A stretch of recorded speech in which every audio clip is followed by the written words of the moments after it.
Hello, everybody. Sorry I was running a little late today. I had that moment where I thought, am I going to feel good enough to do this show? I woke up with a little headache, kind of one of those that kind of goes around, and I my joints are really sore, like my hips. So I thought, well, I went ahead and vacuumed half the house anyway, and then I said, I'm going to take a break and see if I can feel a little better. And then when I got up, it was like, oh, this doesn't feel good. But I'm here as long as I'm not rambunctious. I feel pretty good. I went to the retreat. Hold on, let me grab something. I went to that retreat and there were some people there with colds. And then this week I went out to a restaurant, which I normally don't do. So who knows? I could have picked up a little bug, but it's going to be okay. But thank you for letting me push the clock back because I thought, oh, I'm going to have to take this a little slower than I normally. Normally, it's like jump in the shower, run downstairs. Take this a little bit slower, but it is so good. I'm hoping most of you got your emails that said, running a half an hour late today. But it is so good to see you. My stuff is just thrown here. We'll work it out together. In fact, let me make sure I want to iron two things before I show them to you because they're a little bit messy looking. So I'm going to first show you. I've gotten some good things done this week. I'm proud of myself for that. And, I have to give myself a pat on the shoulder when I can. But the first thing we're going to talk about today, and then after we talk about this, I want to come see who's here. But the first thing we're going to talk about is Art Quilt Thursday starts again this week.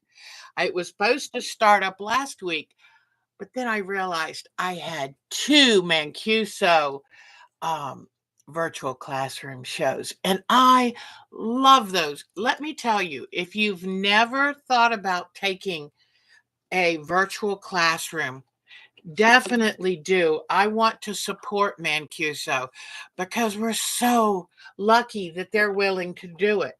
I mean, when you stop and think about, you can get a class for as low you can get a lecture for 20. You can get a class for as low as 65, 55 for half a day class, and you don't have to travel. You don't have to spend money on gas or hotel. You don't have to spend money on food. You can take the class in your pajamas, and it is just wonderful. You're there with all of your supplies. And let me tell you, with both of my classes, I was jumping up to get different fabrics because I realized what I thought was going to work wasn't going to work as good. So, those are some really good reasons to consider taking a virtual class, and I highly recommend it. The next one that I saw that's actually listed is for November, and I think it's right before or around Thanksgiving some point. But I'm definitely going to be signing up because I love taking those classes. So, let's see. So I just thought I'd put in a good word for Mancuso because it started during the pandemic, but then I kind of realized, I usually travel by myself, and that's not always fun. And just the expense of going away to take a show if you live in a rural area or whatever, you know. So, okay, this week, I took a bunch of fabrics that I thought would work for our watercolor quilt, and I took them upstairs with me and cut them up. And now I will show you the ones that I chose. So, and here is my new tote that I'm keeping them in. And I wanted to sit in my chair and cut them up while I was watching television.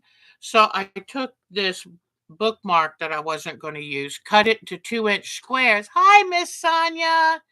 And cut it in 2-inch squares. and then used that to cut out all my fabrics. So I thought, oh, I'll make a little area that has strawberries. So I fussy cut strawberries. I fussy cut the smallest of the grapes. And I just kind of show you. Now, this is going to be for part of the sky, but I got some specific flowers. The one thing you have to remember is everything has to be cut into 2-inch squares. So then you start thinking, well, how do I do this so that I'm going to work this into the quilt? And then certain ones I cut more than others, but stuff like this, that's going to make a really cute flower. Here is some of the color for my little path walkway I'm going to put in it. Some of the flowers are less realistic, but I'm going to see. If it doesn't work out, that's okay. But I cut them and put them into this box. I think that is just so soft and pretty. I had this really neat fabric I bought, and this will be for my picket fence and the arbor. And let's say it's a little strong colored on the front, then turn it over to the back, and that will give it just a slight watercolor wash, which will probably be really nice. The 2 inches seems tiny. And what I did, I've still got to get you that pattern. I'll get on that right away. The thing is, if I made it bigger, each square bigger, it was going to end up being a very big quilt. As it is now, it's going to be about 40 inches and it's along its biggest side. I really didn't want to make it much bigger than that. Look at this. Isn't that kind of cool? So I just looked at fabrics that I thought, might work. Now I cut out some little squares with bees in them and ladybugs. These aren't realistic, but I might kind of straddle that realism. And then I found some fabric that had beautiful butterflies. So I cut around them because I'm going to take and iron these onto fusible, then cut them out very specifically. And I want to make sure the fusible is on there so I don't have to cut them twice. And then I'll be able to fuse this over. It doesn't have to be in a square because either way, even if I put it in a square, hi, Betty, I would have to put it on a different background. Then I found some others, and these are too big to put on a 2-inch square. So I will still put these on fusible and just iron these at different places. They won't fit in a square, but I love these butterflies. So, and here is a sideways butterfly, which is always a joy, but I love the colors. So what I do, by the time you put these 2-inch squares, it depends on whether we make something that's wider than longer. But by the time you put 22-inch squares, you've got 40 inches. Now, a little less minus the seam allowances. Now, I found a fabric that had some birds on it, and I thought I'd really like to put this bird. I can do the same thing of putting fusible behind it and then cut it out. Or I thought, what if I made a double block? And that way I could leave the bird like this. So instead of having every single block 2 inches, there might be some that are 2 by 4. But this way, I looked through my stash. Here is another double because I loved the flower and I loved the hummingbird. So mine is looking like it's going to be a kind of combination. Here's another hummingbird in a block. So mine might be a combination. Here's the first bird I found, and I had to cut it because I thought, well, I've got to make 2-inch blocks. Well, I don't know. Maybe that'll work, but I've got one cut in half and one that I left whole. And that way there'll be a rectangle in with the squares. So, but anyway, I found some pale backgrounds. Remember to get white backgrounds for the picket fence and the arbor. And they can have other colors on them because it'll look like they're vines growing up or flowers. And then I found some batiks like this. They work wonderful if you want to have a little bit of a washed out area of just garden. You don't have to have everything so specific. Let me see. I thought there was more. Let me see. But I've just started getting my greens. There'll be a lot of greens. Then I'm going to get sky fabrics. And the sky fabrics are going to have to stand out against these for the gate. So, well, I don't know. I thought there was another, but these little strawberries, they're big for this. They're very big. But if I put them down front in the foreground, then I'll what I'll do is bring all my strawberries together and put them in the foreground so it looks like a little, here we go. Looks like a little strawberry patch right down front in the middle. But I think, I am only using what I have now. I did get some fabrics from the retreat, but now here's some more of that strawberry fabric. But something like this could be a fence post or the arbor over the opening. And then you could just pretend it's got flowers growing in front. So I will be laying it all out to see what I think. I have some, that are definitely cartoon type flowers, but most of them are realistic. But I'm just cutting everything I think I may use. Hi, Teresa Jukovic. I'm cutting out everything I think I want to use. And if I don't, then guess what? They'll go in a baggie and they'll wait for the next project. And here is I love little daisies. So I have some realistic, some cute and funny, but I've started it so that I'll be ready for Thursday night because we're gonna go ahead and um, I will be sending you. In fact, let me write this down. Um, I will be sending anyone who's interested a pattern and the information for if you're going to use like a fusible interfacing to iron them on and sew them. I'll be sending you all of that information. But if you're not on our group, but you still would like to participate, let me our time to quilt at twc.com. All right, so there is my email address. And if you are not on our group, because I'll post everything on the group first. If you're not on our group, then just send me an email and I will send you out all the information. I like to make this fun. We're learning together. I've never done a watercolor quilt, but I've always wanted to. So let's see all who's here. I saw Joso. That was so good to see her. And from Rainy, Nebraska. And she also goes by Vicky. I had to learn that. At first, I was a little confused. And then Debbie, Jody's here. Beautiful Jody's here. And then let me see. Barbara Smith is here. Joni, hi, sweetheart. Polly's here. Lisa's here. And I want to go back to Polly. Polly, I've gotten about half of the room cleaned. So I promise I'm trying to get it clean so that we can sew together. Just, it's a busy year, already. But at some point, that's my goal. All right. So now let's see. We have Lisa. So good to see Lisa. Alberta Powell from Alabama. So good to see you. Michelle the quilter. Yay. And our Sonia. I our Sonia. Cheryl Lemon is here. Hi, sweetheart. Okay, let's see. And try to remember when we're doing this watercolor quilt, each patch adds something. You don't have to have each patch be a complete picture of anything.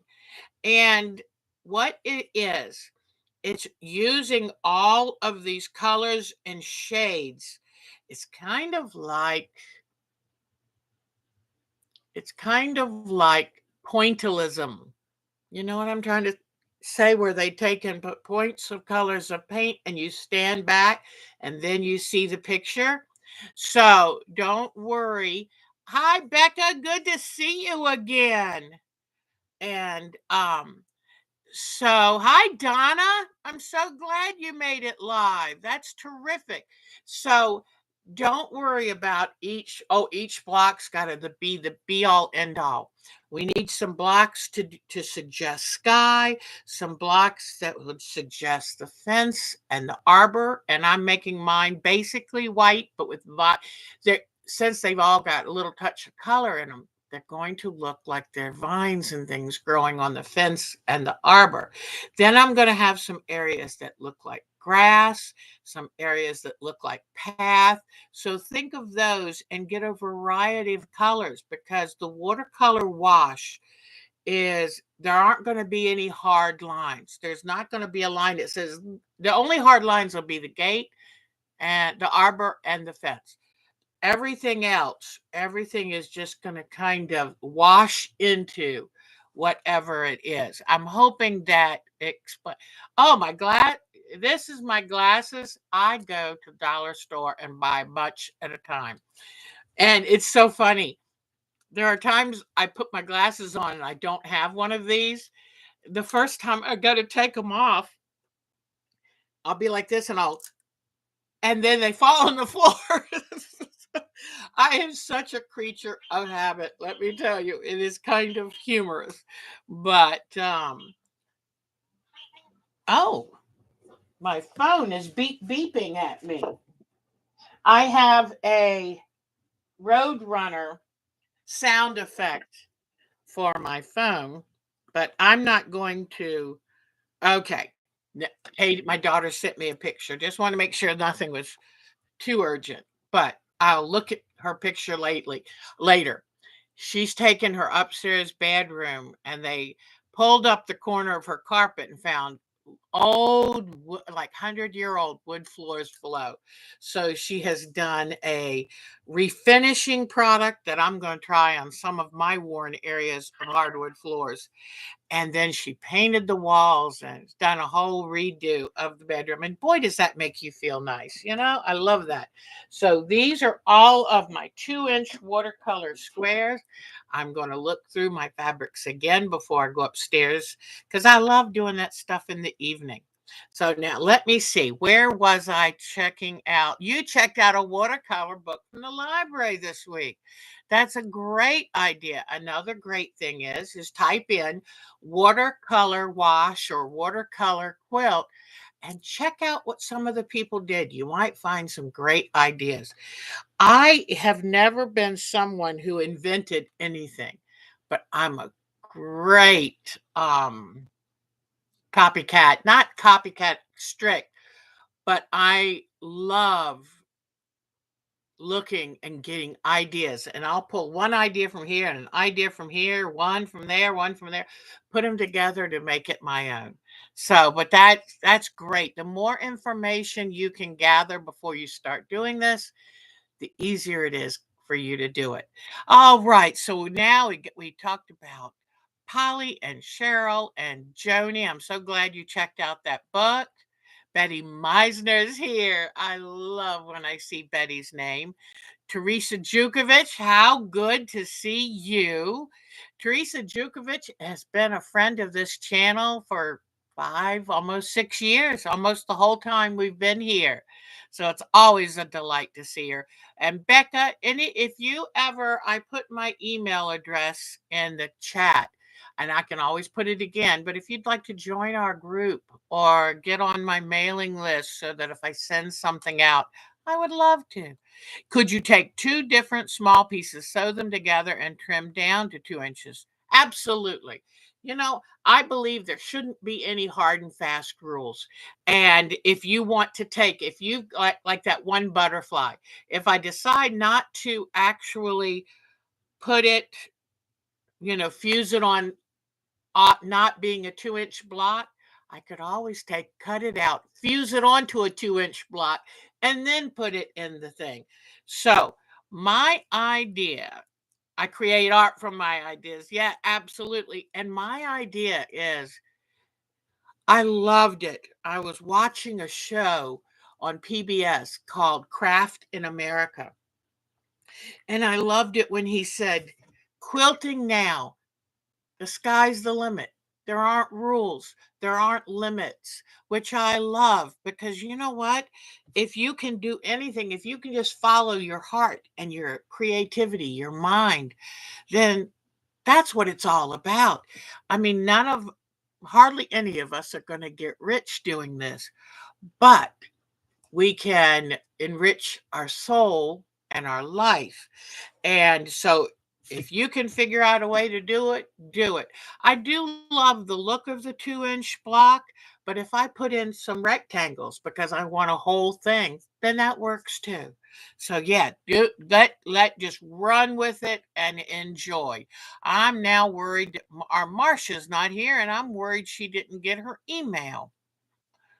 And I hadn't done my placeholder yet. I'm still a little backwards coming back from the retreat. And this week I have to do taxes.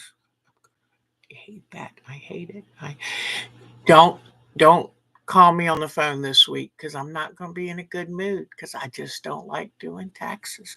So anyway, but maybe you are combining the butterfly bargello from a few weeks back with the watercolor quilt. That could be a thought. That could be a thought. But hi, Miss Mary. And I'm sorry if Marcia got here. I had done a placeholder for today, but I put it on the wrong account so nobody could see it. So it's like, oh, Mark came up. I was in the shower, hurrying, washing my hair, and he said, Hon, you don't have a placeholder. It went on the wrong account. I'm like, oh no. So anyway, but I have to admit, I am scatterbrained, but y'all are very patient. Do I send to Canada? Um, oh, well, what I do is I send everything by email, and there's very rarely anything that I have to actually send out. But yeah, I'll mail to if there's something I have to mail, I'll mail to Canada. Mark was born in Canada, so I have very, very fond feelings about Canada. And if the election goes haywire this year, if it doesn't stay nice and sane as it is right now, I might be moving to Canada. So would anybody take me in?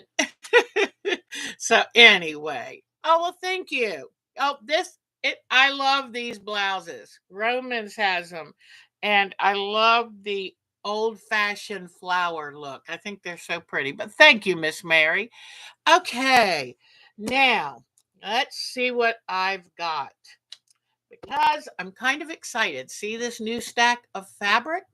I'm going to show you something. Oh, I would love it. I do worry about long winters, but Canadians are so nice. And, the ones we've had move down here are great comedians and they're fun. And, so, oh, I don't want to show this yet. Keep that a secret. And let me let me put this here. Hold on just a second. I'm really starting to like this funny hoop. Let me show you how I put it together because I had to, at first, I was like, oh, what am I going to do? Okay, Mary, we'll both move there. So you lay the hoop thing down. Now, this one's right near the edge, so this is tricky. You lay the hoop thing down, then you come in with the metal circle and you squeeze it together and then just lay it on there and let it go. And look, isn't that wonderful? To me, with having arthritis in my hands, this is huge. So I'm really happy with it. One thing I found though, see how messy the back is? Because I keep these out of the direction that you are stitching in. I didn't know until I turned it over that I had caught this about 4 or 5 times. So so anyway, but isn't that lovely? This is this week's, because I have done a daffodil, I've done this spring one, and I found out to use air erasable markers instead of pencil, because pencil's very hard to get out of Ada cloth. And but I'm working on these red work is so quick and easy because it's basically using a stem stitch to outline stuff. And sometimes I'll do a double outline if the floss is not showing up enough. And like for these little birds, I did a double outline. But I'm trying to do them in a certain color, which means it kind of might be a little bit boring, but I wanted it to go with the background fabric that I have. So I know I didn't do one of these for a couple of weeks, but I'm back at it, and because I'd like to get this spring quilt made while it's still spring. All right. So that I've shown you.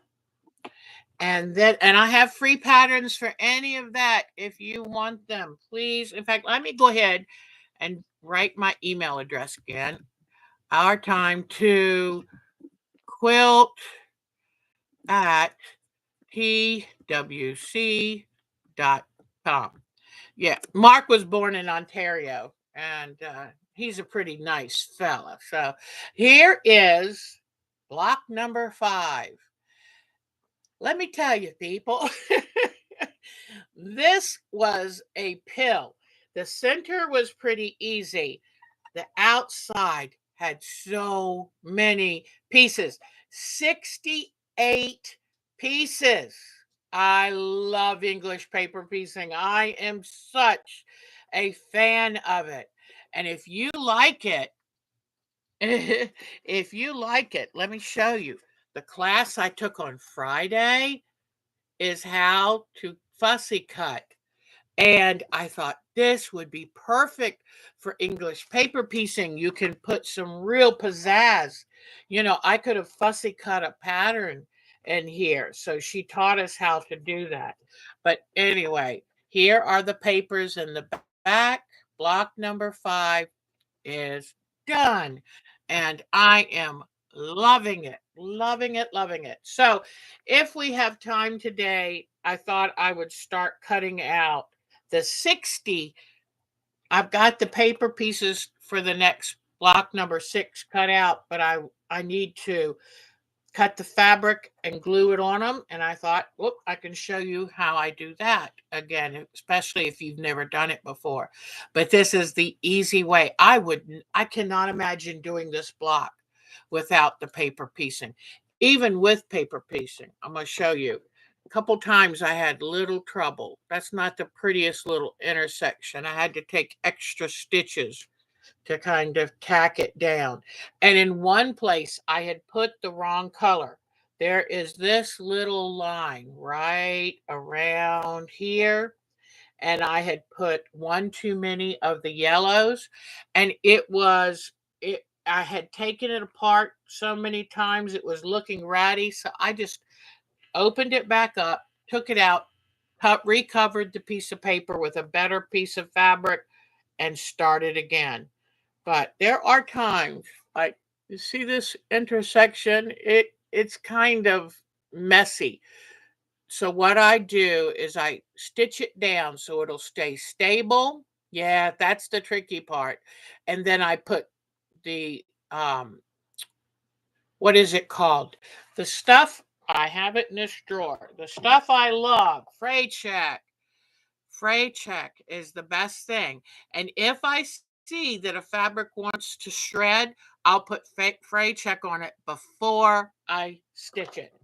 But I could take some of these messy corners apart and do them again, but I got a lot that I want to do in this life. So some things, as long as I take and stitch over it to make sure it's stable, I'll move on. Because from back of a galloping horse, you can't really tell. So that one is done. So I'm keeping up with things like that. Now let me see. So I showed you, told you about the art quilt, talked about English paper piecing, which I'm loving, and haven't done a hexie yet, but I have a feeling my 20 plus year promise never to do hexies is going to fall apart on me. So then, okay, let me come to, oh, here is, I'll show you something. This was the block that I just finished. It was whoops, there we go. 68 pieces. And trust me, if it wasn't English paper piecing, I'd have never done it. So then I thought, oh, thank goodness, that was a tough one. It's just those outer edges. And you have to get used to English paper piecing. You have to plan your sewing, your plan of attack. What do you put together to make things easier? I have learned do two halves of an 8-piece star, because if you just start going around this way, you think, oh, I can do it. No, you can't. By the time you get ready to put the eighth piece in, any little any little flaw or mistake gets amplified. So do two 4-piece halves. Then that way you can put them together on the center line. Much better. So here is block number 6 that I'm getting ready to do. I thought, oh, thank goodness it won't be 68 pieces. Oh, it's 60 pieces. But luckily, it is English paper piecing. So I'm hoping to do a little cutting out with you on that today. So let me see. Don't forget Mancuso Virtual Schoolhouse. They already have the listing up for November. So I I think they have some teachers. If they don't have the teachers in, get on the Mancuso email or newsletter list, and that way they'll keep you posted. But I love these two classes. I told Mark, I can't, before I took them, I was upstairs and I go, oh, I've got to stop what I'm doing to go down and take this class because I wanted to take it down here. I've got the cutting area, the ironing area, the sewing machine, everything set up, lots of room. And I thought, and I said, no, go down there because once you get down there, you're going to love it. And that's exactly what I did. I told Mark, I got that excited feeling when I was down here because it's like, yay, I'm taking a class and they are so much fun. And the ladies were all great, and two different teachers, one from South America, one from New Zealand. And I got to tell you this too. She said they were asking if she was going to come over and teach in the United States. She said, if I come over from New Zealand to teach, I may not be able to get back in the country for a while. And I'm not sure what that's about. I would have to learn more about what are the immigration rules from New Zealand. But I was like, oh my gosh. So, huh. That's because, it would be fun to go to a different country and meet people from sewing groups and teach them a class. And she was a wonderful teacher, Sheila Christensen, and real nice teacher. All right. Well, I guess it's time to move on to the actual class. And I'm going to give you now, this is not going to be as good, unfortunately, as taking a class from the wonderful teacher herself, Miss Carolina Oneto. It's not as good as taking it from her, but I thought I'd give you enough to whet your appetite. And she was a marvelous teacher. The class was so much fun. So, and she did a really great job. People say, well, what is it like taking a class in Zoom? It's very easy. If you watch YouTube shows, you're ready for it. And it's very easy to manage. They send you the link, you click on it, it'll take you on in, and you can mute your picture, mute your voice, or participate. She was wonderful. It was such a big class that she had breakout rooms. So she would send you a little thing would pop up on your screen saying, you've been invited to breakout room number 3. And by doing that, she broke us down to groups of 6 so that she could spend time specifically with each of us. I thought it was brilliant. And so there were times that you had your 6 people, she'd be in another breakout room, and eventually she'd get back to you. And that way, if we had any questions, we could ask other class members, what did she say to do or whatever. And it was absolutely wonderful. Mancuso, Diana, I've forgotten her last name now, but she's so good. I was running a couple minutes late. What a surprise to the first class, because when I went to go in, I went in wrong and I had to go in again. And she had sent me an email to say, "Are you okay? Do you need any help getting in?" I mean, wow, that kind of attention that you get is unbelievable. So they take good care of you at Mancuso. And no, I don't work for them or anything. I just love that group. All right, so now let's look. I'll show you. You get sent a handout like this. There, Carolina Oneto, Curves and Transparencies. And that's when I took it from 4 to 7. There was plenty of time to do the work. Let me tell you, she tells you all of the things you need for the class. And then she sends you a handout to kind of explain some of the basics for you to learn. And then let me see. Okay.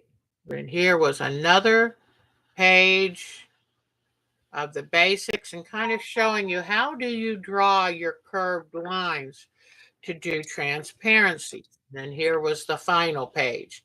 Now, it printed out odd for me, so I took and copied and pasted onto my Word so I could get something that was put together. But I will go through all this, and I wanted to show you that I took a page of notes. So I can tell you all about that. But if you have, please try to see if you have a chance to take a class. Here is her name again, Oneto, and she has a website that is carolinaoneto.org, I believe. Yes, Carolina Oneto, one word, ONETO.org. And she does virtual learning herself. So, and she also told us about a class that's happening right now that the Brandywine in Maryland, Brandywine quilters, were doing an all-day class, and she said they still have openings. So I could have taken an all-day class for 65 with her, but I had y'all today. But it's nice because when you meet these people, like Sheila Christensen said that she gave us a 75% off coupon for stuff on her site. She owns a shop in New Zealand. So there's fun things, and it's nice to see teachers, especially teachers from a different country, and they have a whole different outlook on things, and it is absolutely wonderful. So I'm going to show you now what I made in her class. And I was listening real good. I had been wanting to do a transparency type quilt for a long time. So I was very excited. So this is what I've gotten done in her class. And I learned a lot, a lot. Okay, so now let me change the camera and get the paperwork. And if you want to, hello, Bonnie. If you, and BB, hello, BB. If you want to get a piece of paper and a pen and take notes, here, okay, here we go. We're going to have some fun here. All right. And always bring more fabric, more scrappies. Um, so that you can pick and choose, because it's really tricky. All right. What it is you want to take this green and this blue, because this is a primary, this is a secondary color because green is made from blue and yellow. So you want to create a tertiary color, which means it's actually 3 steps. Blue is always blue. That's one step. Green is made from blue and yellow, so that's a secondary. Tertiary means you take 1, 1, and 1, 2, and it equals 3. Now, the trickiest thing about doing this is looking at the fabrics and saying, does this really look like if you had a cup of dye this color and you mixed it 50-50 with a cup of dye this color, would you get that color? That's the tricky thing. Okay. Yes. That's the color. Exactly. Oh, Joni, you're sharp, girlfriend. And in fact, I need to have, let me see if Mark could send that down to me. I wanted to have that to show you because the color wheel is so helpful in doing this. So I'm going to have to give you a little bit of information about color wheels, but let me see. Where's Mark? Okay. Let me see if he can toss it down the stairs.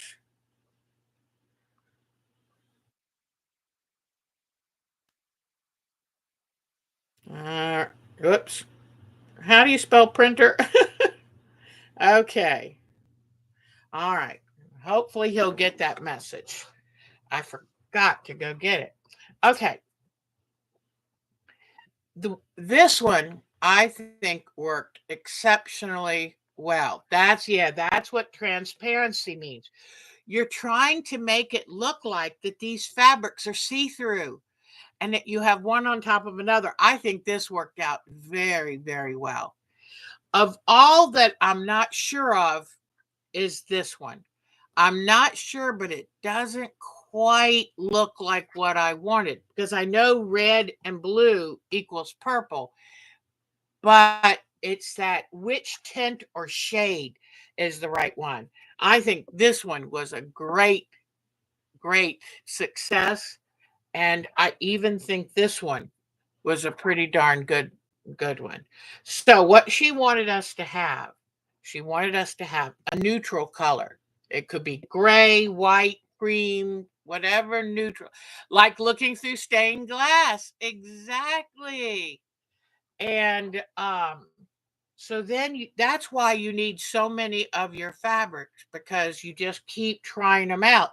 And this is a good time to use your camera because standing back with the camera, it can see a lot of things that you might not see.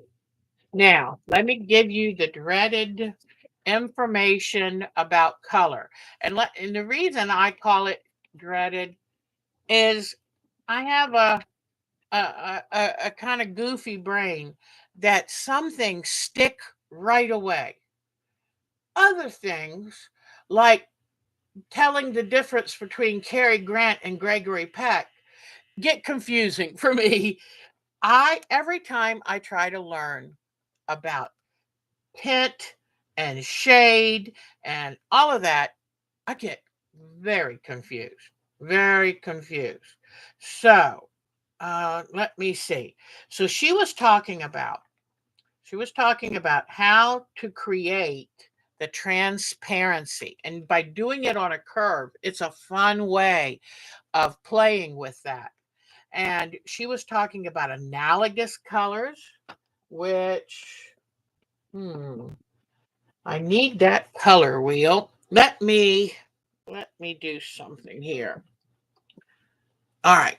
Let me bring it up on the computer and show you because I want to. It's so much better if I show you the actual picture of that color wheel.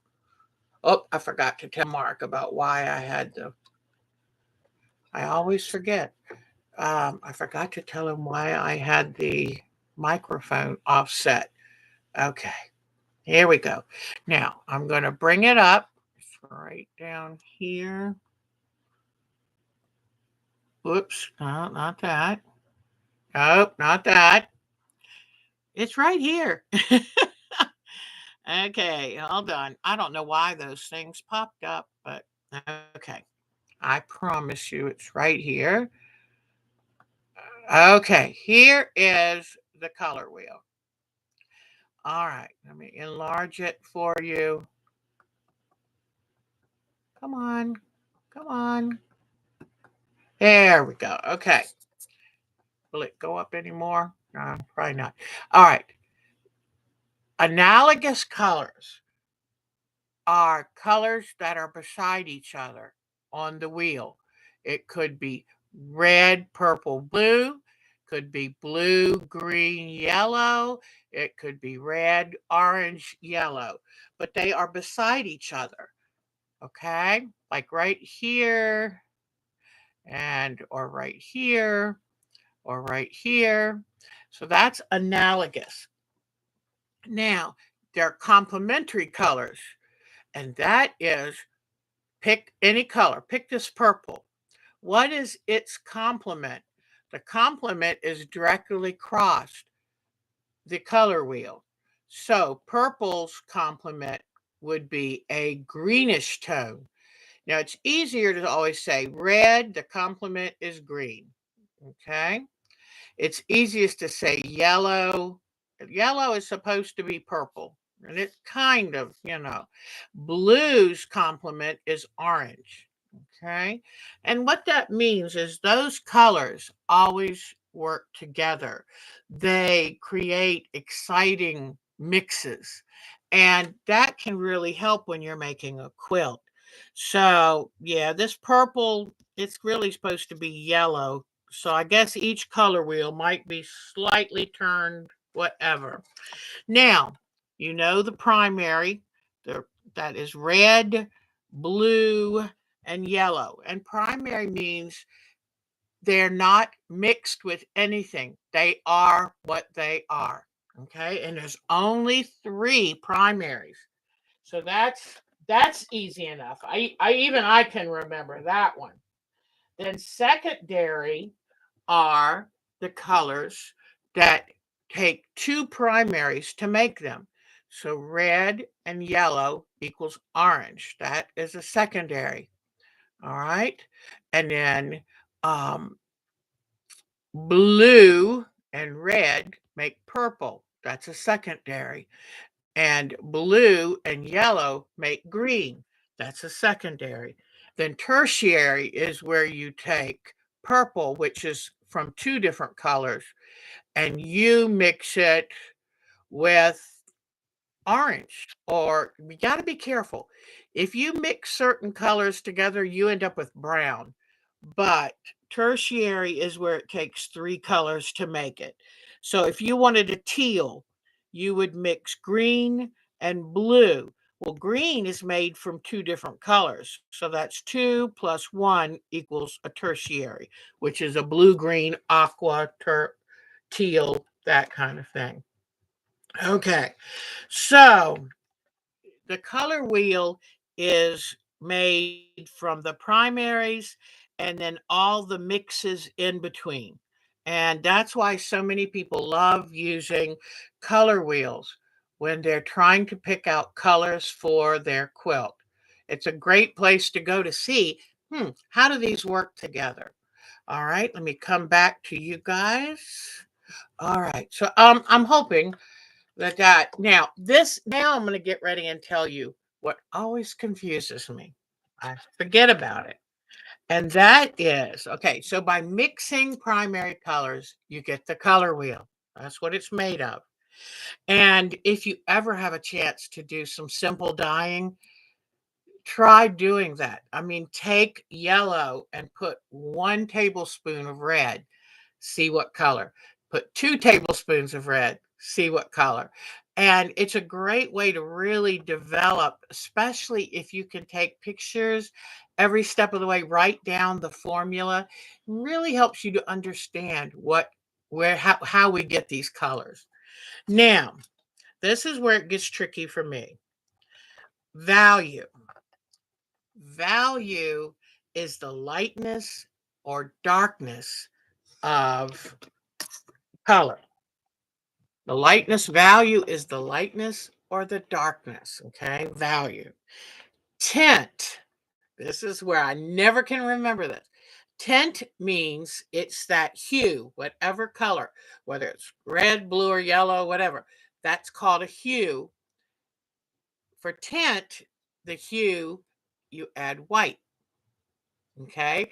So if you take whatever color and you add white, like making your pastels, that is tint. Now, shade. Shade is the hue that you're using plus black. And I think shades are my favorite. I love anything that's slightly grayed down. That is shade. So tint, just think of pastels. Shade, think of grade, because you still see blue, but it's a little less bright. And that's because it has black added to it. All right.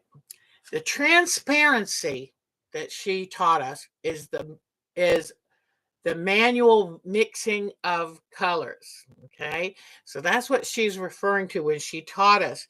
It's a way of taking red and blue and finding the right shade of purple to make it look like they were actually mixed. Okay.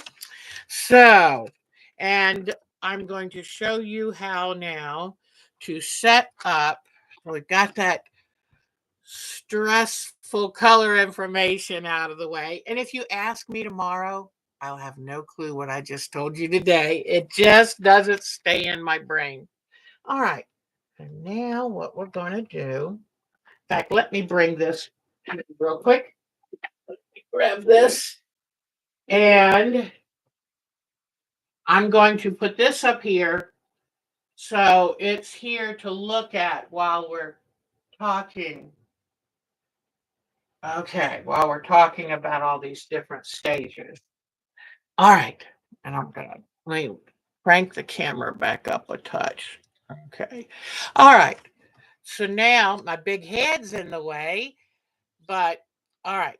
Now what I'm going to do is I've got a piece of freezer paper, and she asked us to cut something around 15 by 20, and mine's somewhere around there. It doesn't really matter. So, okay. So you find your two fabrics on the wheel, the transparent fab. Yes, exactly. Way to go, Jody. Way to go. Okay. So this is now where, whoops, hold on. This is where she took where those cute little drawings she had come into play. She said to learn, you can make them as complicated as you want, but she said to learn, I wouldn't do any more than about 5 or 6 areas. And what she was showing, the reason she put all of these in here is so that you could get ideas of which way to draw lines. Because when you draw these lines, like this line, you end up with a space that would be perfect for transparency. Okay. If you want to look at some of her wonderful things, you honestly would think that this orange is laying and making all of these shades in it, but it's not. This is 1, 2, 3, 4, 5, 6 different colors, believe it or not. But she really does a good job at it. Here is like an easy beginner one to do. Now, the fabrics I chose the other day were all of the primaries. And because, oh, look, especially on that black background, that is gorgeous. But what I'm going to do today is try to do something a touch more complicated. Okay. And there's the black background. But look at that. Isn't that, she really nailed that. There is a beautiful between blue and red. Look at that. But see, this red is a little bit of a has a little bit of blue in it already, so it was perfect. But I just love these. Okay, so now this is what we're going to do. She had us do it slightly different, but you know, my brain kind of functions a little bit differently. Okay, I'm going to bring you down like this. Okay, now, whoops, let me get it up a little bit. Okay, here we go. So I've already done 2 lines with pencil. I'm going to go over them with a marker so that you can see it.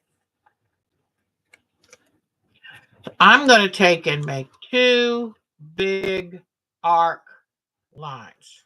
Okay. Now this will be the area for transparency. Okay.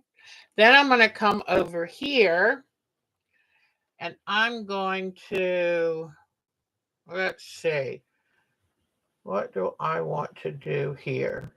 I need an area for the background color because you want a like a palette cleanser, like a background. So I'm going to come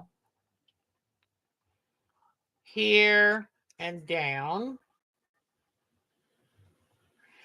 And then I'm going to come across here and over.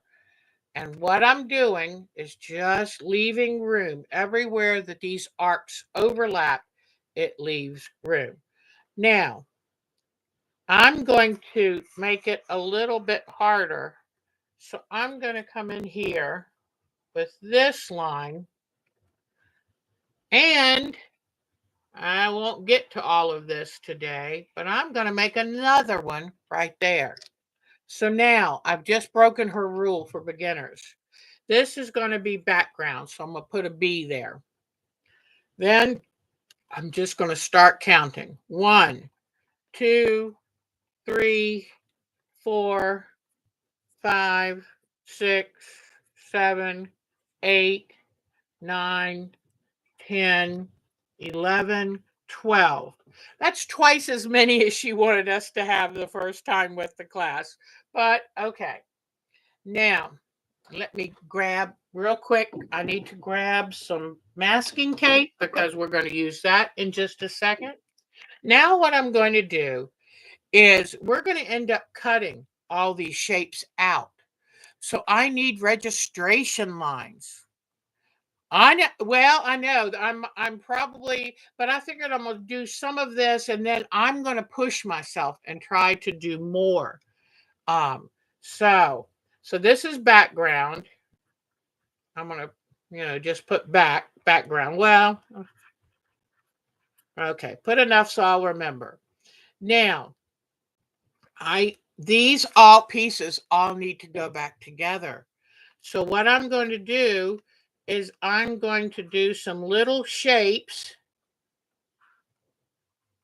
like this so that you can the registration marks so you can figure out how to put these pieces back together. And when you do the fabric, then you're going to mark this on the fabric itself. Okay. All right. So maybe I'll just do this one. Maybe I don't know. Maybe I'll just do the bottom.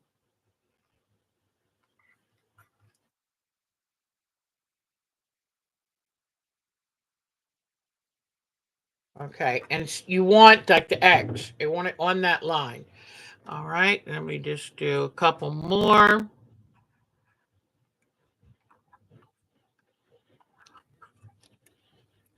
But this is really important. And first time I didn't do enough of them, and it gets hard to see. Okay, so now we've got our sections marked. We make sure you have all of your registration points on here. Then we're going to take this bundle of fabric. Let's start looking at it. This piece is going to be my background. So this is going to be right here in the background. Now, I'm trying to use analogous colors because I thought, let's really challenge myself and do these analogous colors. So I have blue and I have green, and I'm going to, and I don't know which blue and green I'm going to fully use, but if I mix blue and green, maybe I'll end up, yep, I don't think that's going to be a good one, but okay, let's try these out. Here's a blue and green. Then I bet you that could possibly do it. Or this one. And you just audition them because it has to look right for your eyes. Now, let's say I take this lime, or it's a chartreuse and a dark green. Maybe this will come out of that mix. So I've got two possibilities right here. Now, here I've got a vivid green, and I have this. Could this be that transparency? I'm not sure. I think, I'd like to do something with something like this. So maybe I could do, I'll pull back from here and this one and then create that. That might work. So what I'm doing, and normally, let me see. Normally I'd have even more fabric because I would love to do something with this. And if I got, this would have to be the end result. Although, could those two mixed? No, I don't think it would. No, because for this to be the result of those two, this would have to have more of a gold in it. So, hi, Marsha Hahn. So, do you see? This is where it gets a wee bit tricky. And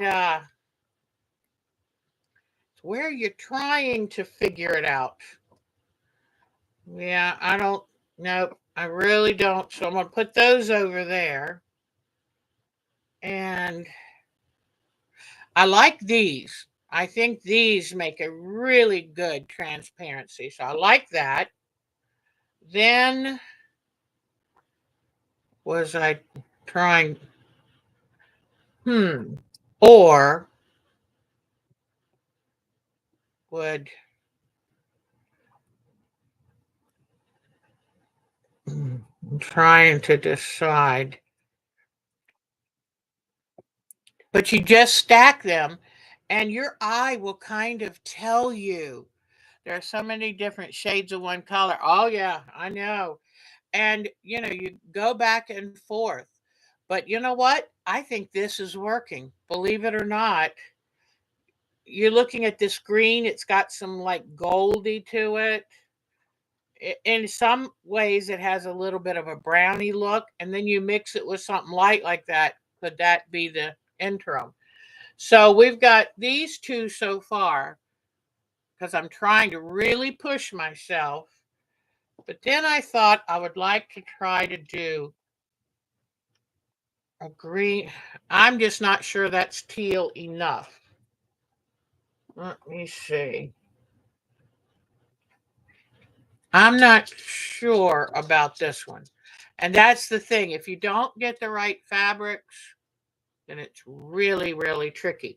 So what I need is a green that has more blue in it.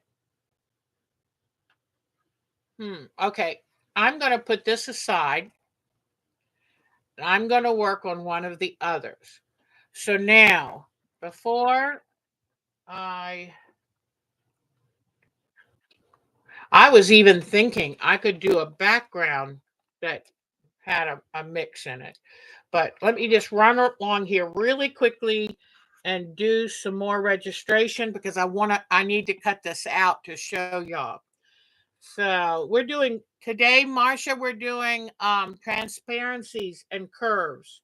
And it was real easy to sew these curves, I've got to tell you. So now I'm just going to go along. I might do all X's on this one.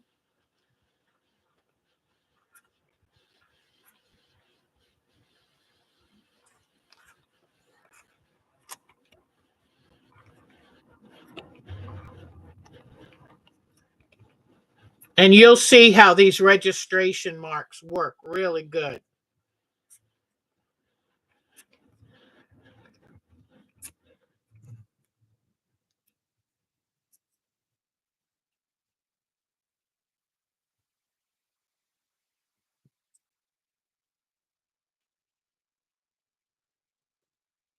Also, I use ink when I mark my fabrics. I tried doing chalk and it brushes off. So I'll show you about that, and I'll tell you why you can get away with it if you want. Okay. Almost done.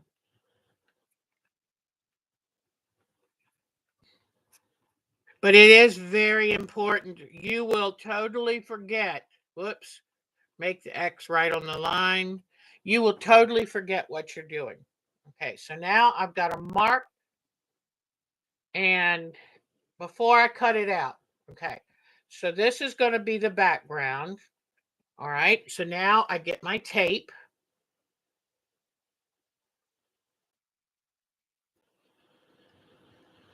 Come on, tape. Oh, let me get my glasses on. All right, here we go. So now, well, this tape is breaking apart. So this, I'm going to mark it as background. Okay. And on here, I'm going to number 1 through 12. 1, 2, 3, 4, 5, and 6 will be enough for right now. All right. So what we want to do is we want to mark our fabrics so we know exactly where they go. All right.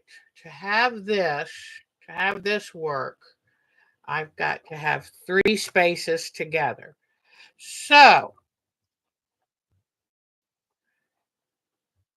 okay. I'm looking down here. I think that I can put this one here, put this one here, and then this one goes in the middle. So number 6 goes, okay, and I'm gonna just pull the tape off and hang it from this counter so I can grab the piece off as I need it. Oh, thank you. Better late than never. Oh, I love it. Thank you. It was my fault for forgetting it. Mark brought down our color wheel. Yay. I'm so lucky. All right. So 6 is going to be this fabric. That is the transparency between. Oh, this tape is too old. 5 and should be 7. Yep, number 7. So I've just got to draw a number 7 on this.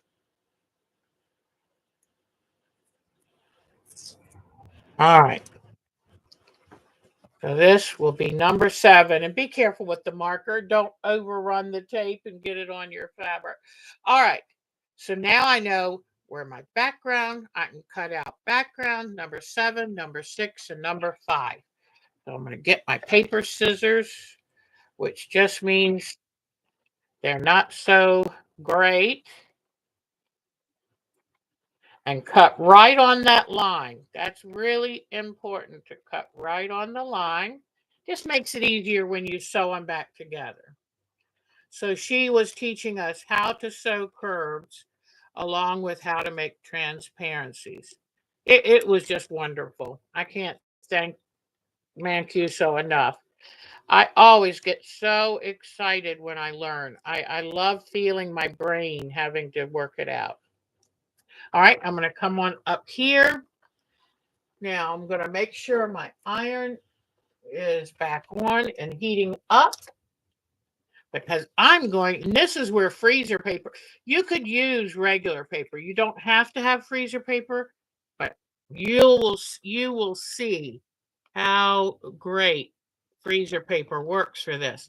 And if you like the pattern you've made, you can use that freezer paper probably 4 or 5 more times before it won't stick anymore. All right. So I'm doing this background because I want to have a piece of that. Now come around on this far line of number 5. All right. So now this can wait over on the side. I don't need that right now. And so come back to these. This is so easy. I have a feeling most of you have freezer paper and some scraps, and you could just sit down after this show or right now. You could just sit down and create some of this on your own. And I really appreciate her wonderful job of teaching. It is wonderful. So don't forget to go to carolinaoneto.org. And now if .org doesn't work, somehow I got that wrong, then try .com. But if you type her name in, I think it'll bring up information about her. All right. Now, only do a couple pieces at a time because you will forget where it how it came into, like, okay, that goes there. Okay. So just keep these handy. Now, this becomes easy, but there's one little thing that you have to remember. All right. You want to you want to place the pattern on the front of the fabric. That's different than what you usually do. Place it on the front. Leave a little bit of space around it. I'll show you why. Okay, you place it on the front of the fabric. Hold on one second. Okay. You place it on the front of the fabric. Now, when you go to cut this out, now you use your fabric scissors. When you go to cut out an extra 1/4 inch all the way around. Now, if you want to, you can put a ruler there and mark it. I'm going to do this very quickly because I don't want to be here all evening, but just cut a 1/4 inch. You need a seam allowance around this because you will be sewing this shape back together, so you have to have a seam allowance. So if you're taking notes, write that down. You iron the piece of, you draw all the information on the dull side. You iron the shiny side down to the front of your fabric, and you cut a 1/4 inch seam allowance all the way around. It won't work if you don't have the seam allowance. Okay? Because you want these to be able to go back together. All right, that's the only background piece I'm going to be using. And right here, my 1/4 inch got a little too big. You want to make sure it's a pretty good 1/4 inch because if it varies too much, it'll be hard to sew around it. Now I'm going to get my handy dandy ink pen. I'm not going to use the marker. I don't want it to bleed. And look what I'm going to do. Since this is the seam allowance, you don't have to worry.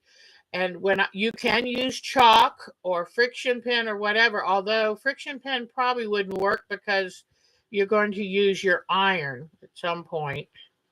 I don't know. But anyway, look what I'm doing. On the seam allowance, I'm going around and drawing these lines. Okay? And I like doing it with an ink pen because I don't want to lose it. And as I said, this is just seam allowance. Okay? So, and if that registration line is crooked, you've got to go at the same angle. Go at the same angle for it to match up.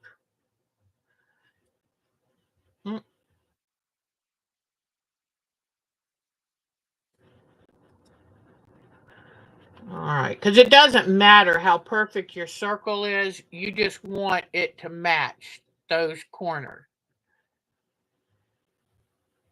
And that way, when you put the other piece that this bumps up to, it'll match really well. Okay, and now I've got these. Now this one's completely marked. All right, so the next one that's going to go against that will be this piece number 5.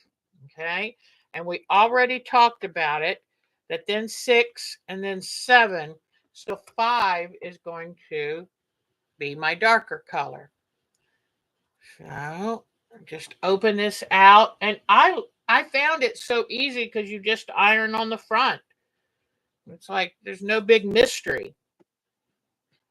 Now, I want to pick an area that's got some of the brown in it so that it will better correspond to that. So I'm going to bring piece 5. Don't have anything under where you iron. You don't want to iron it down. Okay. Another thing she said, if you want to put curves on the bias, you can, but you don't have to. So I just thought I would pass that along to you. Okay. Now, if you see a side here and a side here that have no writing on them, that's the outside. Oh, okay. Take care, Debbie. Have a good time walking Miss Chloe, girl. Okay, so now I'm going seam allowance, including that seam allowance.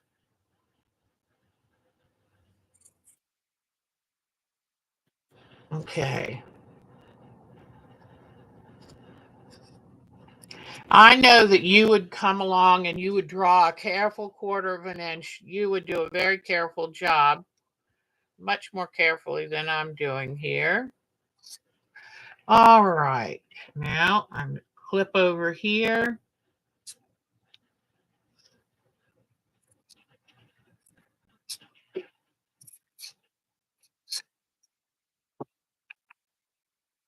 And I'm not going to do all of this. I just wanted to show you.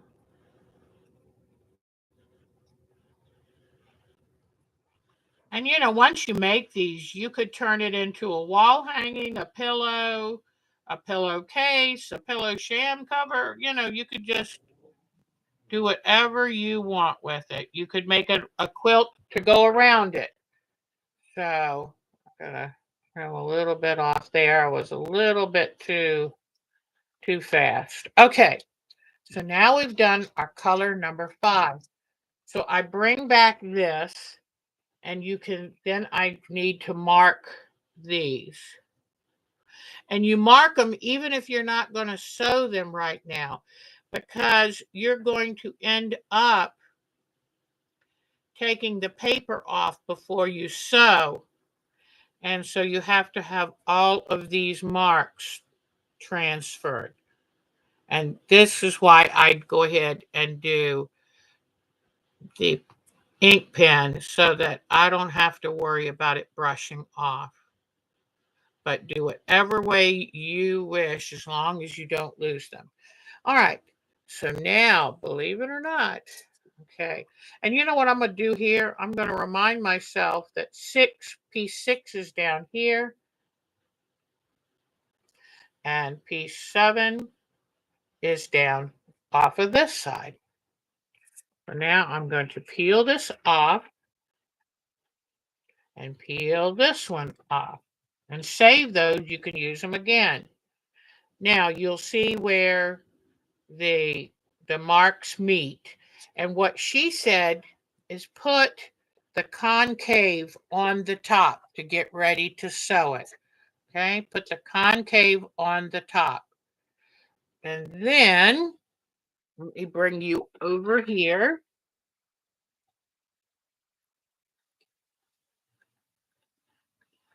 Let me see.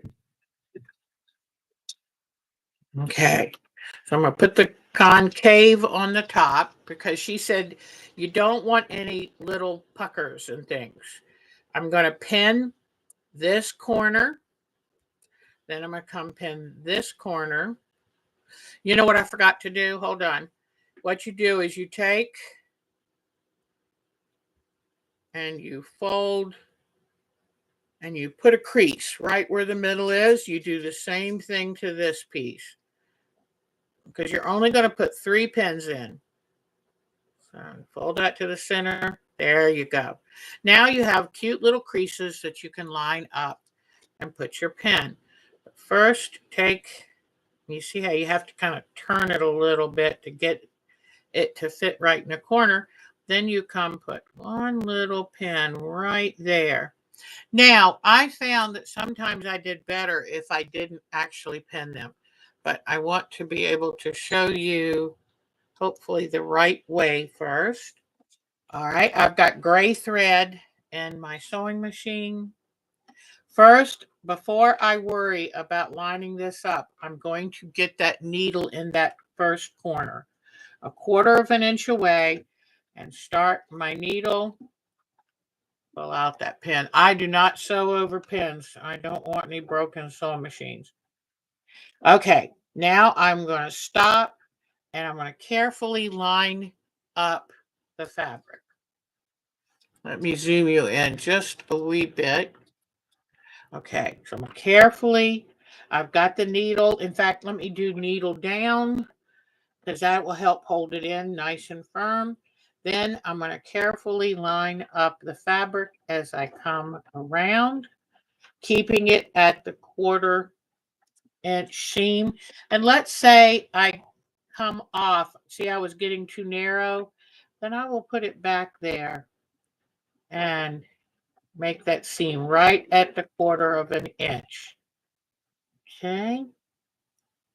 Just kind of matching the edges up, coming right along at the 1/4 of an inch. And take it slow. It is so worth not having to take it out and do it again. So take it a little slow, making sure the underneath is even with the top, because that underneath sometimes can sneak in, go in too far, and then it's not a good match. Okay, line up this corner and go right off and eat right at a 1/4 of an inch. Sometimes when we get ready to sew off, we kind of go this way, and you want it to be a full 1/4 of an inch all the way around. All right, now what you're going to do is you can either iron it open. Whoops, I got to come back. Whoop, no, no, no, other way. Okay, you can, if you wanted to, you could finger press and then iron this. I don't know if you can see where my registration points line up, but I'm going to go ahead and iron this to the dark. But if you wanted to, if you didn't want there to be bulk, you could iron them open. So now I'm going to come over here. Oops. Okay. I'm going to come over here, get my iron, and I iron the seam to the dark. And you see how good it fits? Now you see why you don't want to use a friction pin. Because when you iron that real good, I would have ironed all of those off. Now, oh, hi, Kathy Rivera. Yeah, I'd be happy to add. If you'd like to join the group, I'd be happy to add you to the group. Okay, now, so we've got background. We have piece number 5. Now we're going to need piece, that, believe it or not, is a 6. And then where is my piece number 7? Right here. All right. So now we have to get our pattern back. Here's piece number 6, which is this. This is going to be the transition between those two. So now what I do, and I love that you can just lay this on the front of the fabric. I love, love, love that. I love when little things are so easy. Okay, here we go. Put this on top. Now, if you, like she said, if you thought it would be easier to have the bias on the curve, you can, you've got straight grain, you got cross grain. I just put it, however, I am really finding that sewing curves is not that hard. Okay. Here we, oh, Kathy. I wonder, Kathy, were you from the group? I wonder. I did tell one or two people from one of the classes that we have our own YouTube channel and that I highly recommend taking a class from Carolina. She is really a smart, talented person and quite beautiful too. Okay. Yeah, that name, Kathy Rivera, sounds familiar. I didn't know if she had taken the class. Okay. Now I'm going to cut this. And just know that she would have taken a line 1/4 of an inch and marked it around. All right. Here we are. Okay. So now we've got this piece. But before you take the paper off and get ready to sew it, please transfer those lines. That will really help you when you start pinning them and sewing them together.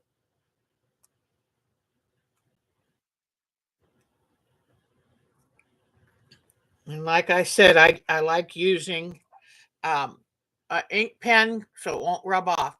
If you notice, there's no marks here because that means that goes on the bottom. So now I'm going to sew this one on. And what I'm going to do is peel off this paper, flip it. Actually, nope, I'm going to flip it the other way because the concave goes on the top. This is a convex. This is a concave. And you can tell, think of a cave, a hole in the ground. Okay. Oh, you try. Oh, that's where. Oh, yes. And did it ever work, Miss Kathy? I even sent you a shortcut so you could go to the site itself and say, hey, I'd like to join. So, because it's Our Time to Quilt on, um, it's on, what was it? Groups IO. I'm sorry, Kathy. That's where I remember you from. I knew that was familiar. All right. So once again, I'm going to fold it in half and see how the seam allowance is here. So I'm going to go over with the seam allowance a little to get true middle. Crease it good with your fingernail. Do the same thing on this side. Make those seam edges line up. Give it a good crease. Here we go. All right. So what we're doing today is transparencies and curves.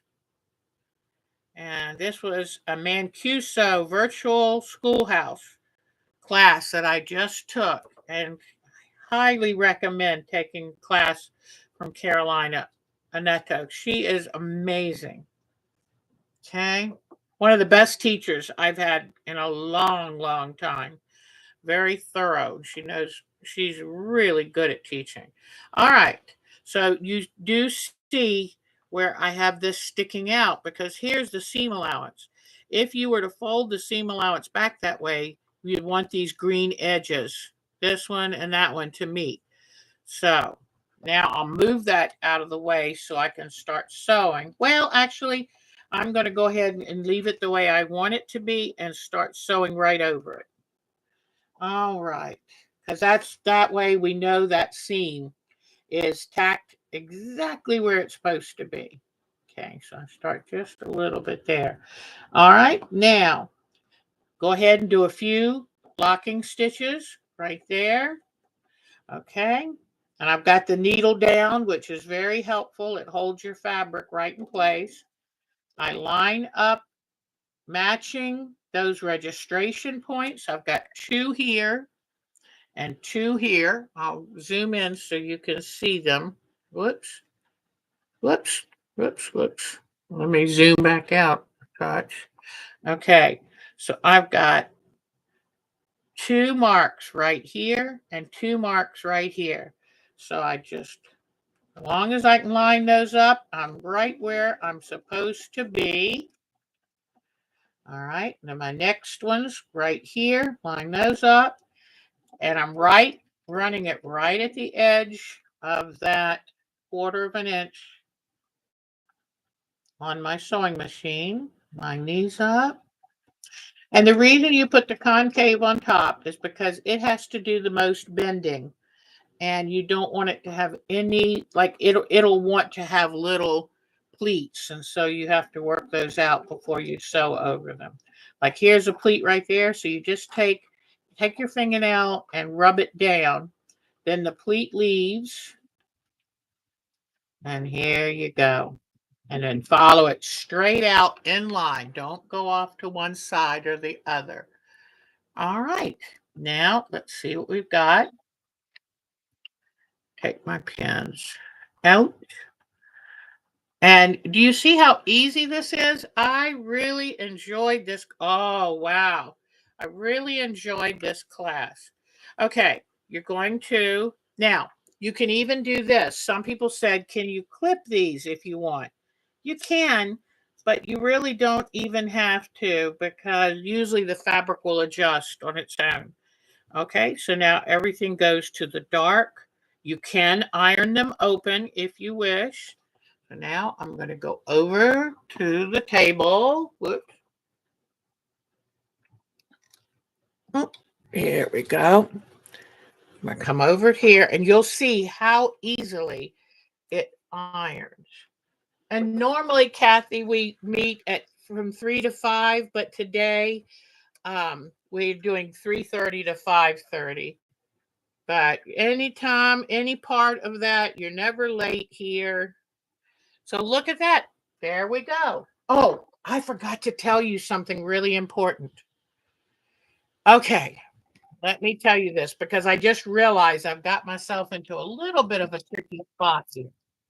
The one thing I forgot to tell you, she said, okay, we're looking at the pattern. You're trying to figure how you're going to sew these pieces together.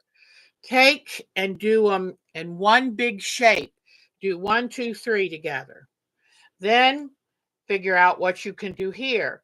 See, this is tricky. I should have probably cut this slightly different.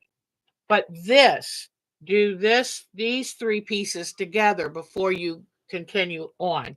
Now let me go back to my pieces, put them on here so I can show you again because I did forget.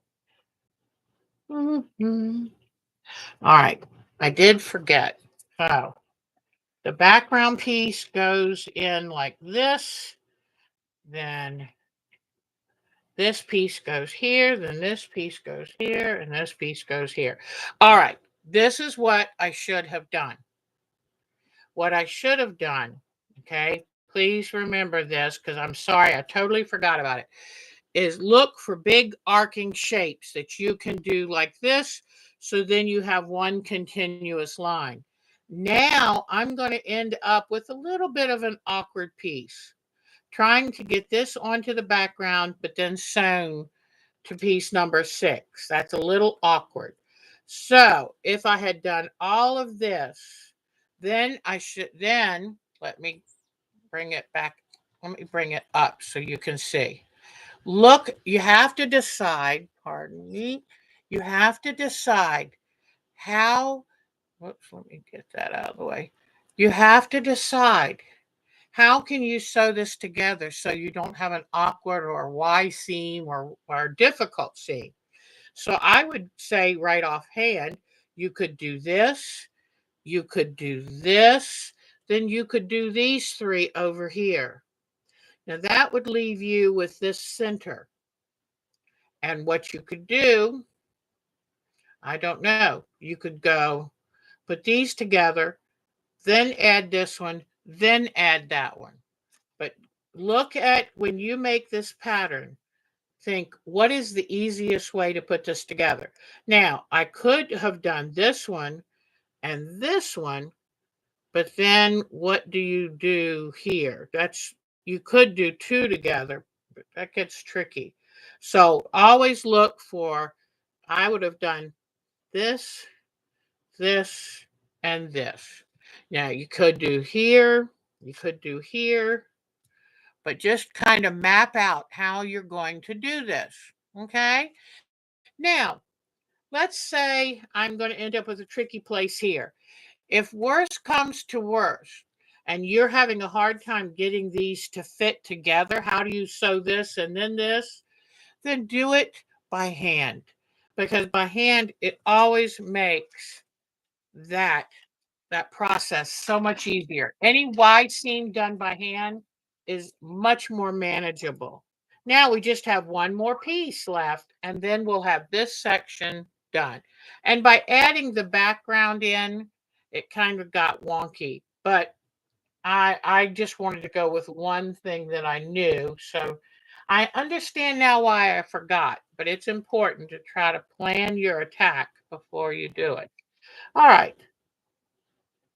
And now I'm going to iron this, and you iron these pieces of freezer paper on the right side of the fabric, the top of the fabric, which is always so different than we normally do.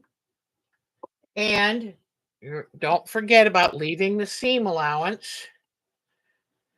So I'm normally I try to cut and leave as much fabric as possible, but I'm going to cut this out so I can more comfortably cut it. Okay, there we go. And now fabric 7 is done. So before I finish cutting it, while it's still easy, I'm going to come in here and mark my registration lines.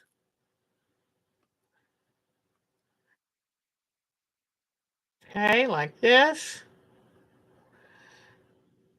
Okay, and here.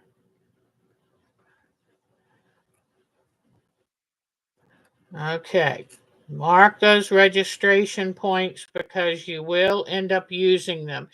I mean, they're not as important as you might think, but you can get yourself in trouble if you don't even look look if you don't even look for them. So now that I've got those marked, I'm going to cut it to 1/4 of an inch. This is the last piece we're going to do today, and let's see how we did. You don't necessarily have to leave an extra seam allowance on the outside edge, only if you want to. Okay, here we go. And like I say, you feel free to mark these and then cut them. Whatever your level of perfectionism, go with it. Honor that. Okay, so here we are. So now what I find before I tear off the top paper, what I find is kind of get it in place where you know where you've got to go. And I'm trying to decide now, since I've got an awkward piece, do I stitch here first or do I stitch here first? I think I stitch this first because this is a sharper curve. And so what I'm going to do is peel this off, flip this over, and then bring it over here and show you how I'm going to do this. And it's not that hard. Just take it a step at a time. All right, make sure. Yeah, okay. All right. So back to folding. And I noticed that I sewed to the end here. So I'm going to carefully loosen that thread, get that off so I have a clear place to start cutting. Okay.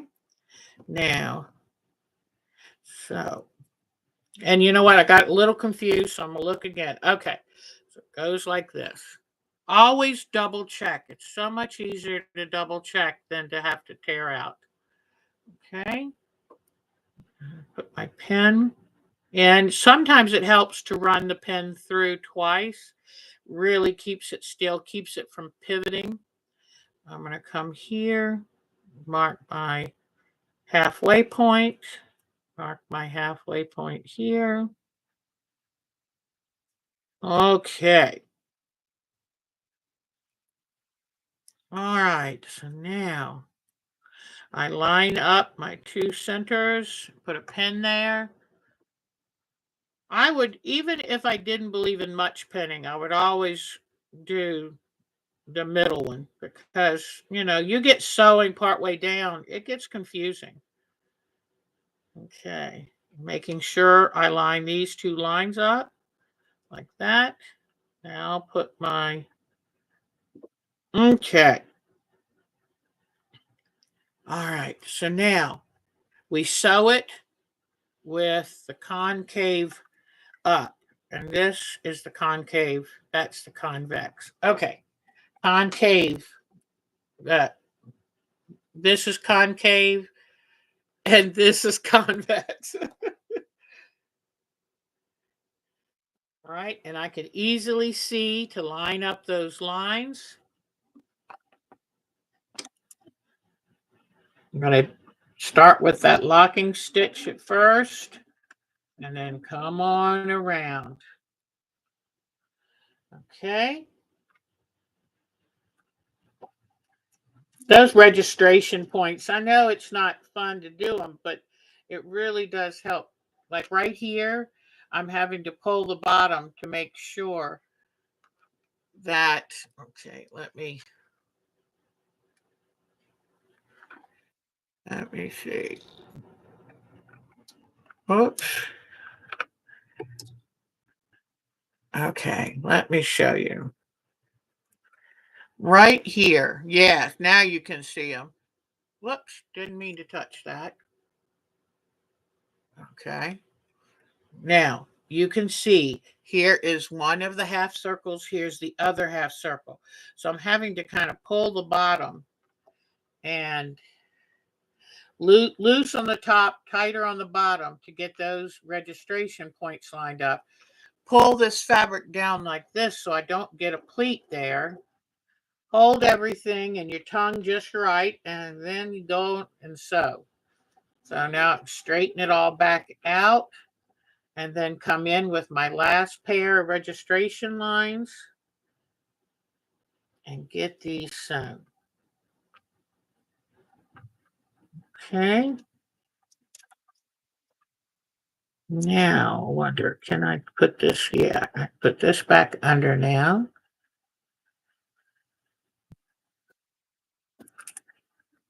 I can now sew that dark green back on. All right. Let's see how this works. Did I do it right? I hope I did.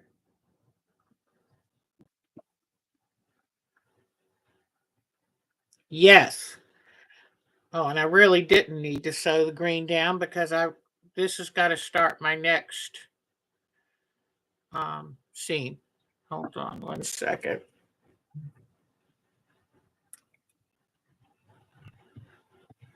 I wanted that dark green to get out of the way, but okay.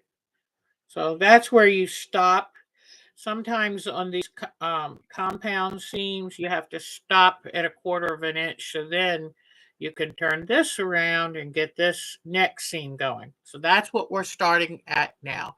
Let me bring you back up. All right. Now I'm going to take these and line them up with these. Okay. Now I'll put a good pin right over here. Yeah, that looks really good. All right, then I'm going to line up the next ones. Here they are. I'm going to try it this way too, just to see. This is a very flat curve, if there is such a thing, but it's not very sharp, so I can just bring them together and bring the registration marks together and sew them. Then the last registration mark, there's one here and one here, so I bring those together and pin that. Okay, so now I'm going to sew this one. If it was too sharp, I could sew at the bottom and go to the top, but I think this is going to be, I think this will work out fine. Okay, come right up to here. Just staying on that 1/4 of an inch.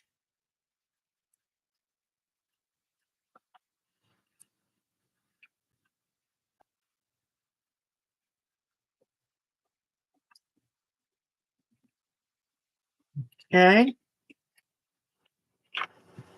Good. It did stay pretty even. It's so easy when you're getting ready to sew the last half an inch to kind of let it just wander up. Oh, okay. I do have a problem. Let's see. And I'll tell you how I'm going to fix it right there. Do you see how this doesn't line up? What I'm going to do is after the show, I'm going to open this up and sew it, that intersection by hand. That's where it's tricky because the way I had it laid out. But for right now, I can go ahead and finger press this to the dark, and I just need to come back and open this corner. Well, actually, I have time right now. Hold on just a second. I looked at the clock and realized I have time. Now, I tell you what I'm going to do. Instead of doing it by hand, I'm going to try one more time. Let me show you what I do. This is the seam that's not lining up. So I'm going to open it up a ways, a few inches back. Come along. Okay. Once you have the other seams sewn into place, then you can tackle the problem area. And the fabric is more stable now because it's sewn correctly, all except for that one part. Okay, now come down. All right, now let me show you. Okay, here we go. So what we have here is we have this intersection and this intersection, and we want them to meet perfectly. So this is my good Alex Anderson method that is really, really good. Okay. And I'm going to use the fact that this is a bias to work in my favor. So let me show you what I do. I take a pin, put it right here at the 1/4 of an inch and the intersection. See, it's 1/4 of an inch from the edge and it's right there.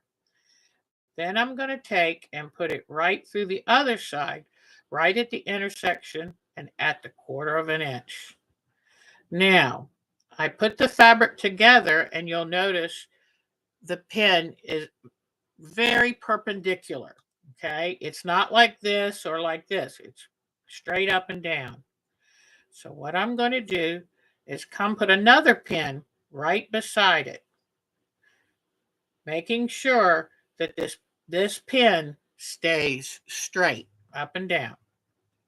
Then I'm going to come over on the other side and right here, right up beside it, I'm going to do another pin sewn the normal flat method. And what this does is it makes sure, and see how this is still pretty perpendicular? It makes sure that either side of that pin are held together very, very well. Now, if I end up having a little bit too much fabric there, it looks a little full, the light colored, then I'm just going to open it back just a tad more. Okay, that'll give me more room to ease it in. On this one, nah, this one looks like it's going to be pretty good. Okay, so on this fabric, I have more of the white fabric than the yellow.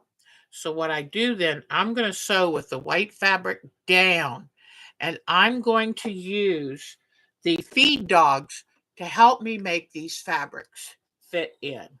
So I'm going to put you in there good so you can see how I do this, okay? Now this pin comes out because we have the other two in place. So I'm going to put this under the needle back where where I left off sewing. Then I'm going to come in here, make sure they're pretty even, make sure they're doing pretty good, but I'm going to let the feed dogs kind of work the excess in, okay? Now I'm getting ready to come up to the intersection. So this is where I've got to be very careful. I don't want to push or pull. Pushing and pulling is how you will get tucks or puckers. And it can actually make the seam off again. You would have another one you'd have to take apart and do it again. All right, so now I've gone over that seam in question. Now what I'm going to do, since I have extra fabric down here, what I'm going to do is lift the two pieces up together, which means this has to go further because it has to go around the corner, and that will ease that excess in. So good. And I make sure that they don't look like there are any puckers under here. And I hold it up high like this. Instead of laying it down, I'm holding it up like this. And then I just slowly ease that fabric in, and it will go together without a pucker and without a problem, and you'll have a perfectly even seam. So, okay, now I'm going to cut the thread. Come on. Okay. All right. So here we go. And see, there are no puckers, nothing. Now let's see how close I got that intersection together. Let's see if I did it. Whoops. I did it. So there, I'm glad that I showed you that, because what happens if you get a oops? Now I'm going to bring it over here and press it out. And is this is another important thing to do when you want to get the whoops, when you want to get the intersection together. Sometimes if you turn it one way, whoops, if you turn the seam allowance one way, it looks really good. If you turn it the other way, you have to decide. But I'm going to go ahead and iron my fabrics to the dark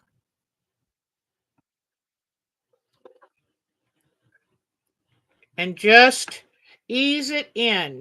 Those sometimes when you go to iron it to the dark, it it doesn't want to relax yet. But usually just keep going with that steam. Now, here is another thing.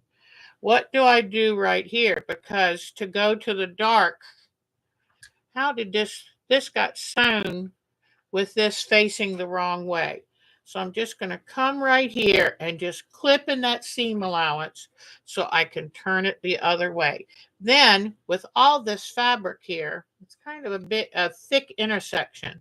So I'm going to do a little bit of grading of the seams so that the seam allowances aren't fighting each other. So now I can go like this. Oops, sorry. I can go like this and iron it, pressing gently but firmly. And it's off by a scooch. But you know what? I think that's pretty darn good. I'm going to leave it just like that. And here it is. So, let me see. I want to show it to you again. So now what I want you to do is you get to decide, did we give a convincing transparency? Did we do that? So, and that's what you will keep working on. And the more you do it, the more you will get the hang of that. So, I really like it. I really like it. It's a fun process, very fun process. And I hope you will give it a try. And I will show this to you next week when I have finished filling out the sections. But you have everything now, I think. I think I've given you everything that you need to do a successful transparency. But it's fun. To me, this is a lot of fun to do. And you see how there's just something you can see some of this in this and some of that in that. So you have to have three fabrics that talk to each other. I guess that's a good way to say. What do you think? Does that work for you? All right. Well, actually, I'm so very glad I did this show because as long as I'm sitting here and not vacuuming the house, I feel better. All right, I'm going to hold this up so you can see it from a distance.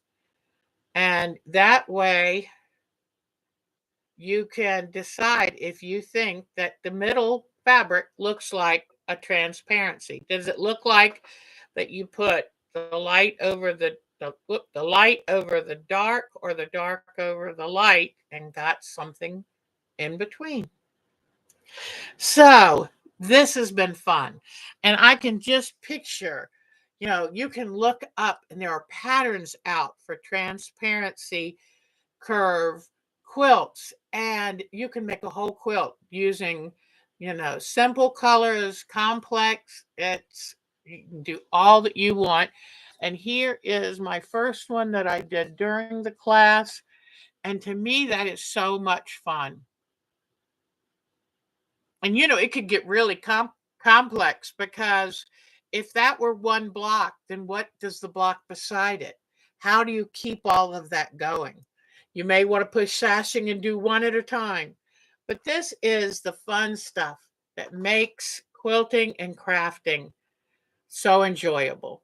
And I hope you feel like you learned a little bit today and you have a new fun thing to do. So I think I'm going to get ready and say see ya.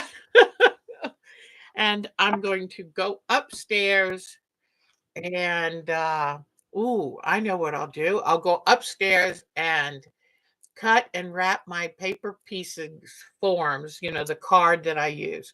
I'm going to wrap the new fabric on all 60 pieces of my next block. But that quilt's a lot of fun. I hope you like it. Mary, I'm so thrilled you're doing it with me, hon. I am so thrilled. So, bubbles over bubbles. That is exactly it. And I'm thinking, how could I incorporate that? A quilt full of bubbles. How awesome would that be? So, it gives you something to think about, another thing to add to the quilt bucket list.